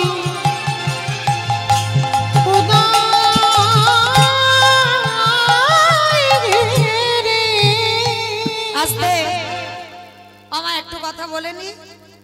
কীর্তন শুনতে গেলে শুধু চুপচাপ বসে বসে কীর্তন শোনা যায় না। কীর্তন শুনতে গেলে তো আমার প্রভুর জন্য একটু কাজকর্ম করতে হবে। আবার আমাদের সন্ধ্যাবেলায় এটা আমার ভজনের সময়, তাই না? তাহলে চলো কীর্তন শুনতে গেলে কি কি করতে হবে আমাদের?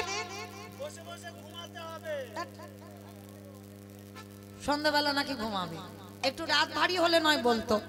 আমার ঘুমানো নয়, তিনটে ধ্বনি, একটা হচ্ছে উলুর ধ্বনি, শঙ্কর ধ্বনি, আর যাদের যাদের হাত আছে, আর যারা বাড়িতে রেখে এসেছো বলবো না, যাদের হাত হরিবাসরে এসেছে। কি মায়েরা সবার হাত আছে বাবা? দাদা ভাই যাদের হাত আছে কই একবার দেখান। নিতাই গৌর প্রেমানন্দে আমার অন্ধকারে বসে হাত উঠছে না কেন? আমার নাম মৌমিতা ঘোষ, আমার পদে পদে দোষ, হাত তুলিয়ে তবে আমি বাড়ি যাব। তো চলো আজকে আমার সবাই কই মায়ের একটু উলুধ্বনি দাও প্রেম সে। আজ নদী গা উদয় গিরি আমার গোনারে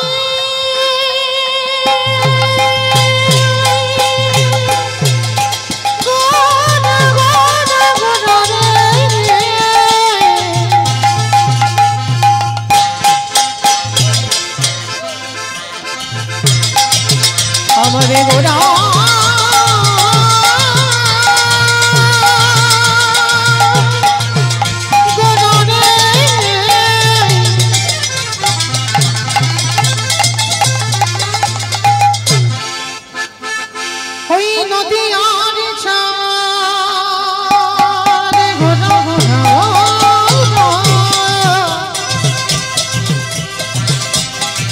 আমারে গোনা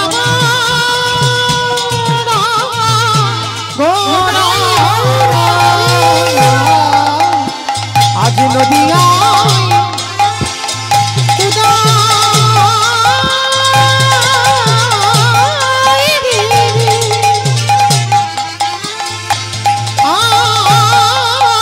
পূর্ণচন্দ্র গৌরী হরি কৃপা করে হইল যুগা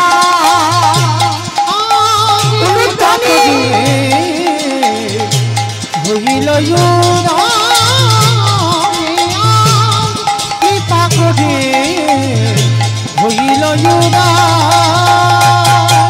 ওই না সোনার নদিয়ায় প্রভু উদয় হলো, সোনার নদী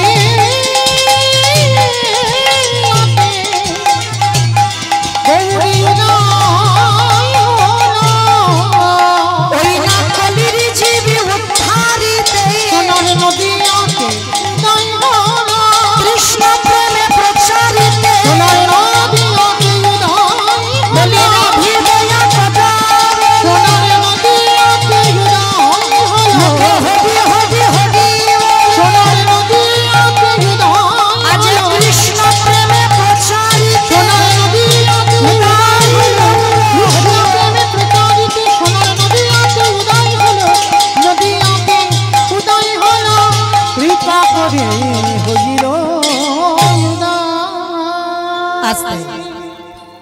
তাহলে নদিয়ার ভাগ্যাকাশে ব্রজেন্দ্র নন্দন কৃষ্ণ কলিযুগে হয়েছে গৌরাঙ্গ। মায়েরা এবার চুপচাপ একটু শুনবে কেমন? আমি একটু বলবো। হরি বল। শুধুই এলো না, এসে কি করেছে জানো? আমার নিতাই চাঁদকে কাছে নিয়েছে। হ্যাঁ, নিতাই চাঁদকে কাছে নিয়ে কি করছে? নিতাই চাঁদকে বলছে যাও, কে চন্ডাল, কে মুচি, কে সুচি, কে ব্রাহ্মণ, কে বৈষ্ণব কোনো দেখবে না, সবাইকে নাম দাও। আর নিতাই চাঁদ নবদ্বীপের অলিতে গলিতে গিয়ে কি করছে জানো? নিতাই যারে দেখে তারে বলে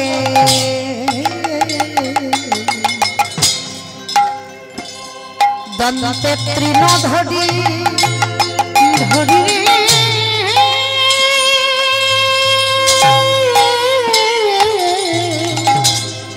নিতাই যাবে রে রাধে বলে রাধে আজি দন্তে তৃণ বেশ আমাইরা তৃণ মানে কি খড় খড়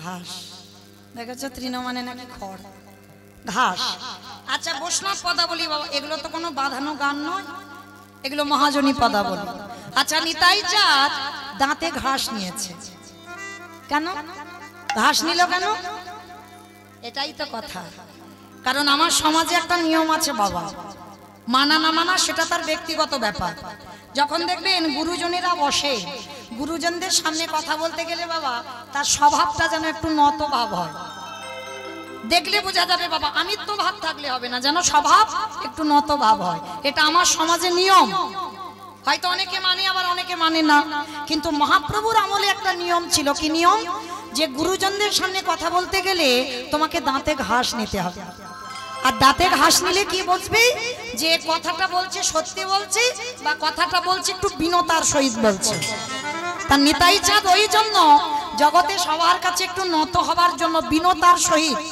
দাঁতে ঘাস নিয়েছে আর ঘাস নিয়ে কি করছে জানো নবদ্বীপের অলিতে গলিতে যারে দেখে তার পদ ধরে বলে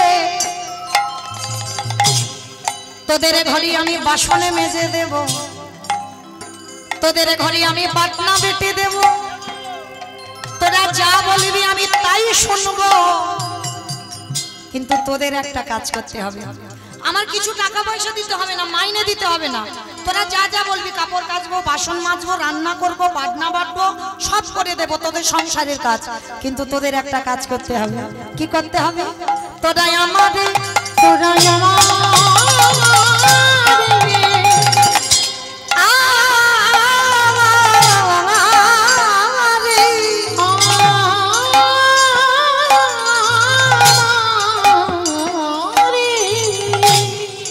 আজ কিনে গেলা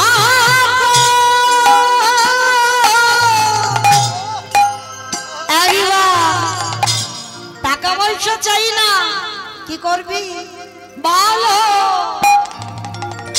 গৌর হরি হরি নিতাই গৌর হরি বল হরি বল হরি বল তোরা আমারে কিনিয়া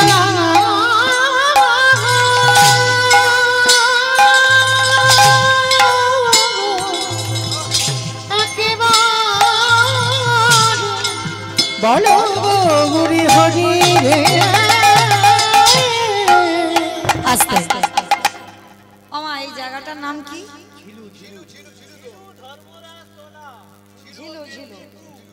ঝিলু তাই তো আচ্ছা মা নিতাই চাঁদ মাথায় হরি নামের ডালাটা নিয়ে এই ঝিলুতে এসেছে এসে কি করছে জানো পাহি কাঁদে পাহি কাঁদে পাহি কাঁদে পাহি কাঁদে ভালো করে বুঝবে এটা হচ্ছে কীর্তন কীর্তন জিনিসটা কেমন জানো বাবা নারকেলের মতো আমার নারকেল দেখেছো তো চেনো তো বাইরেটা খসা সে খসাটা ছাড়ালে কি নারকেল পাবে দূর বাইরে থেকে আরো শক্ত জিনিস ভিতরে সেইটাকে ভাঙবে তারপরে সেটাকে যদি ভালো করে ছাড়িয়ে হাতে পেতে পারো তাহলে তুমি নারকেলের স্বাদ পাবে কীর্তন হচ্ছে নারকেল বাইরেটা খুব কঠিন তলিয়ে বাবার নাম হলো তত্ত্ব ভিতরে যেতে হবে তাহলে নিতাই চাঁদ হরি নামের ডালাটা এনে কি করছে আপনাদের ঝিলুতে এসে পাই কাঁদে পাহি কাঁদে আস্তে আচ্ছা মা আপনাদের এখানে চাষবাস টাস হয় তো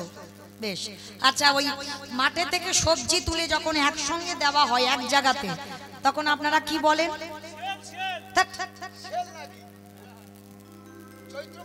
কি বলে বাবা আস্তে কি বলে বাবা পাইকারি বেশ পাইকারি চৈত্র মাসে তো সেল দেয় বেশ পাইকারি তাহলে একসঙ্গে মাঠে থেকে সবজি তুলে যখন এক জায়গা দেওয়া হয় তাকে বলে পাইকারি দেওয়া তার নিতাই চাঁদ হরি নামটা এনে এই ঝিলুতে পাইকারি পাহি কাঁদে অন্যান্য গ্রামে কিন্তু দিচ্ছে না আজকে শুধু আপনাদের ঝিলুতে দিচ্ছে পাইকারি পাহি কাঁদে আর একটা মানে হচ্ছে তলিয়ে ভাবো পাইকারে আমি পাইকারে আমি পাইকারে আমি পাইকারে আস্তে মানে পাইকারি মানে একসঙ্গে দিচ্ছে আর একটা মানে কি পাইকারে হরি নামে দেব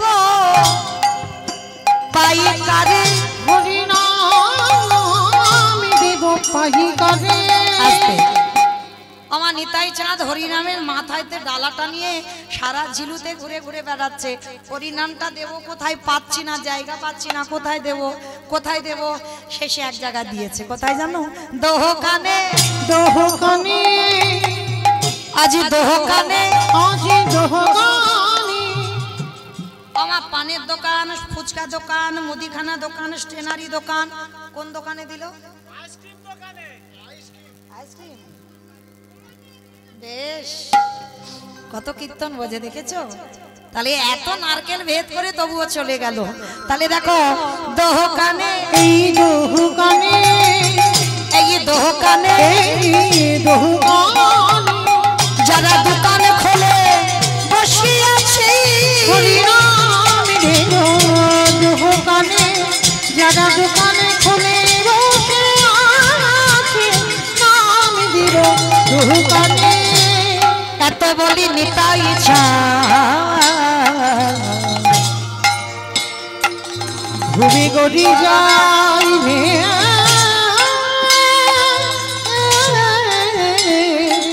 আহায়াত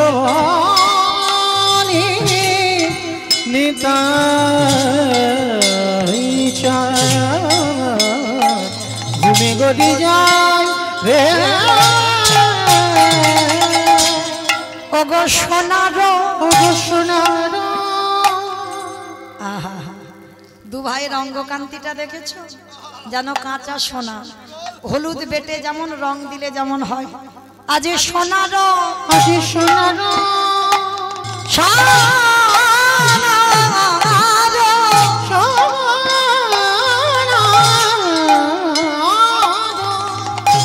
আজ পর্বত জানা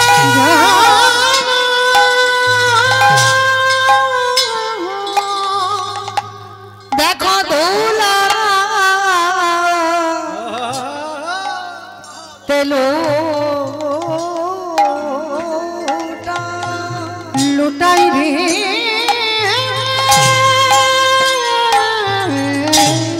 আজ সোনার পর্বত জানা দেখো ধুনাতে লুটাই রে তোরা কে কি কে কি নিবি তোরা কে কি নিবিয়া আমার দয়াল নিতাই ডেকে বলি তোরা কে কি নিবিয়া আস্তে কথা বলছি একটা মানে বের হচ্ছে দুটো দেখেন কে কি নিবিয়া তোরা কে কি নিবিয়া মানে কে কিনবি আর কে কি নিবিয়া তোরা কে কি নিবিয়া দয়াল নিতাইয়া ডেকে বলে কে কি নিবিয়া দাঁড়ে দাঁড়ে বিলাইছে নামে দারে দারে বিলাইছে ওই গোলকে অমূল্য ধান দারে দারে বিলাইছে বলি গোলকের অমূল্য দারে দারে বিলাইছে হেন অবতারে যা রতি না জন্মিল যাবে রতি না জন্মিল আস্তে এত করে বলার পরেও আজ লীলার পাশে ভাবুক বলছে হেন অবতারে যার রতি না জন্মিল রতি না জন্মিল দাসিল চন বলে সেই পাপী কত এলো আর গেল। কত এলো আর গেল। আমার নিতাই চাঁদ গৌর চাঁদের মতো দেখি একবার হাত দুটো তোলো তো দেখি সবাই, সবাই তুলবে কিন্তু কেমন সবাই। এদিকে আমার দিদি ভাই মারা বোনেরা যারা আছেন, ভাইরা দাদা ভাই বাবা ঠাকুর যারা আছেন, হাই ভগবান তোমরা হাত তুলছো না কেন? তোমরা কি কীর্তনের বাইরে? সবাই দিকে তোলো, সবাই একসঙ্গে।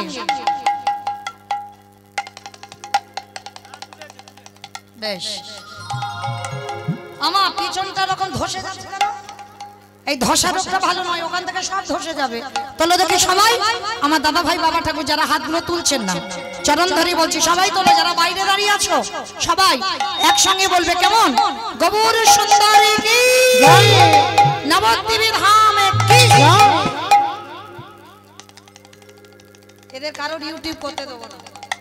দেখো সারাক্ষণ শুধু আমার দিকে ঘুরিয়ে আছে, ওই দিকে কেউ ঘুরাচ্ছে না। কারণ শুধু কি আমাকে দেখবে, ও আমার সঙ্গে সঙ্গে তো সবাইকে দেখাতে হবে যে এই যে ঝিলুতে কীর্তন হচ্ছে, ঝিলুতে কার হাত উঠেছিল আর কার ওঠেনি, ওরা দুদিন পরে নিজেরা দেখতে পাবে কেমন। কারণ তুমি যদি মরেও যাও, তোমার আত্মীয় পরিজন তারাও দেখতে পাবে, দেখো অমুকজন এখনো হাতটা তুলে আছে। এইটুকু তো দেখতে দাও।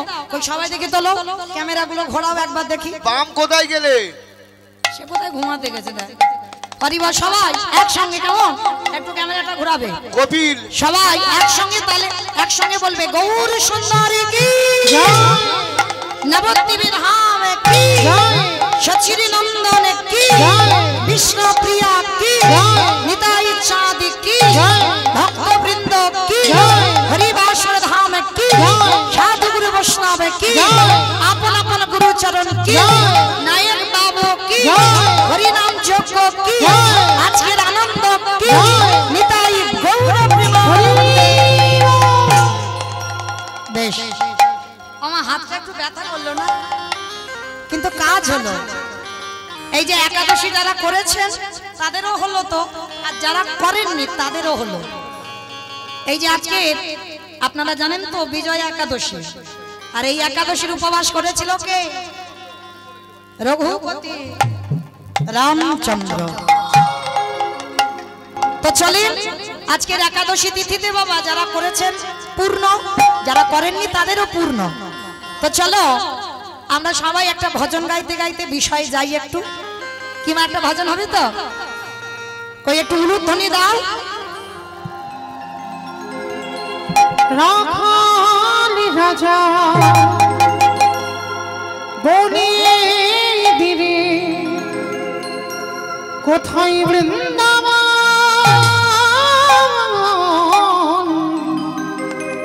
রাধা কুণ্ড শ্যাম কুণ্ড গিরি গৌরী রাখালি রাজা বনে দিরে কোথায় বৃন্দাবন, রাধা কুণ্ড শ্যামী কুণ্ড গিরি গৌরী রাখালি রাজা বলে দিদি কোথায় বৃন্দাবন, রাধা কুণ্ড শ্যামী কুণ্ড গিরি গৌরী ওই ভক্তবতী সুজানা উজানে রয়ে যায়, কেশি ঘাটে শিরা আছে শ্যামরা, ভক্তবতী সুজানা উজানে রয়ে যায়, কেশি ঘাটে শিরা আছে শ্যামরা।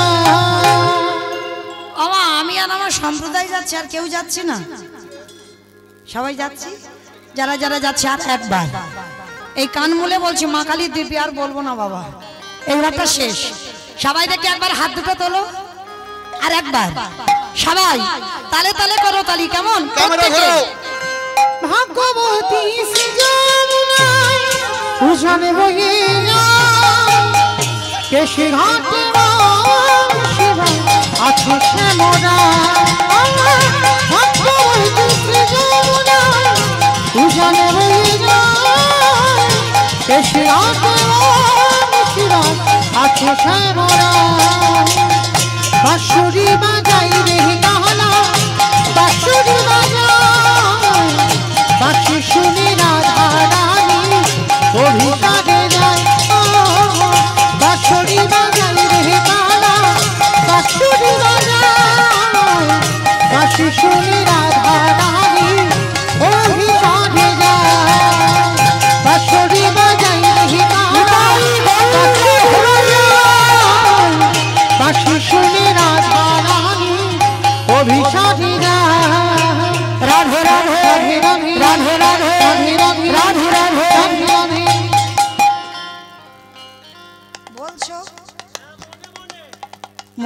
বলছো?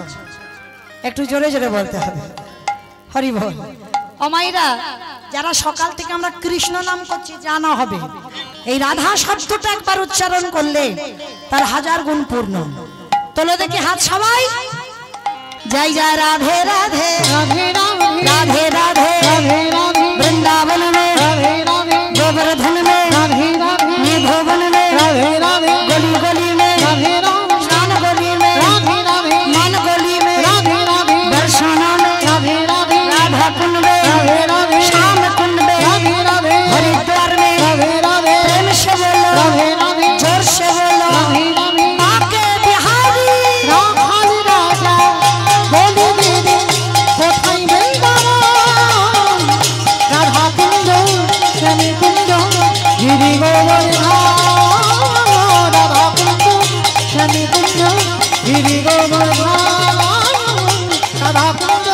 श्यामी कुंड गिरी गोवर्धन।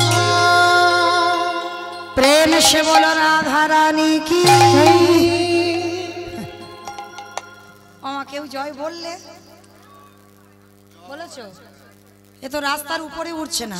আচ্ছা মাম, তোমাদের এই ঝিলুতে শাশুড়ি বৌমাতে ঝগড়া টগড়া হয় না? হয়। আচ্ছা, এই ঝিলুতে শাশুড়ি বৌমাতে ঝগড়া হলে যে গলাটা বার হয় একটু জোরে বের করো তো দেখি, একটু সেই রকম আওয়াজটা বের করবে। কেমন?